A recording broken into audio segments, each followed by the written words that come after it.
Good morning sa inyo lahat mga kasuki and sa aking mga kasisi. Ito nga, nagising tayo ng 5:30 a.m. Hindi kasi talaga sana ako tatanggap ng pa-order ngayong araw. Kasi nga, mayroon po kaming pupuntahan at may gagawin po kami. Pero naisip ko, sayang din at isang bilao lang din naman at yung way na pupuntahan namin ay doon din po yung way papunta doon sa customer. Kaya tinanggap ko na lang din. At ito nga, nagluluto ako ng ulam namin kasi holiday po kami doon sa Didum. At yan nga po yung naisipan kong lutuing ulam namin, yung humba. Kasi yan po yung available sa freezer. At dahil dalawa lang kami ng anak kong panganay, ayan kaya kaunti yung niluto ko. At doon nga po sa kabila, ay nagluluto po ako ng order ni ma'am na 4-in-1. Inuna ko munang lutuin yung ating butchi. Yung order nga po niya ay 4-in-1 na merong butchi. Ayan, pinagsabay-sabay ko na yung order at yung niluluto kong ulam para hindi masayang yung oras at gawa na alas 8 ay nandun na dapat kami sa bayan. At ayun na nga, hinango ko na yung ating first batch ng butchi-butchi at isinalang ko naman yung pang-last. Hindi kasi kasya, isang lutuan, lahat-lahat ng butchi na order ni ma'am. At ito na nga po yung first batch ng butchi-butchi natin. Nilagay ko na siya sa at bilao na pinaghandaan kanina. At sunod naman itong puto cheese na luto na rin. Dahil yan yung una isinalang natin sa ating steamer. Para po sa mga magtatanong na naman kung ilang piraso po yung ating kakanin sa isang bilao, yan po ay 35 pieces po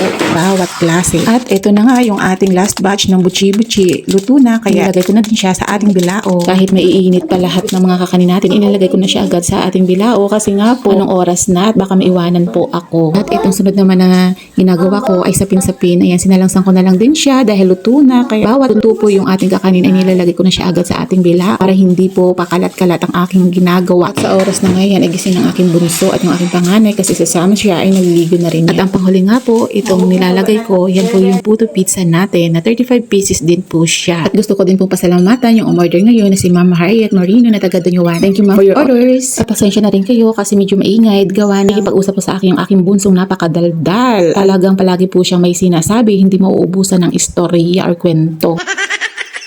At ito na nga po yung ating 4-in-1. Ayun lang. Thank you po for watching. Ingat po tayong lahat. Bye-bye!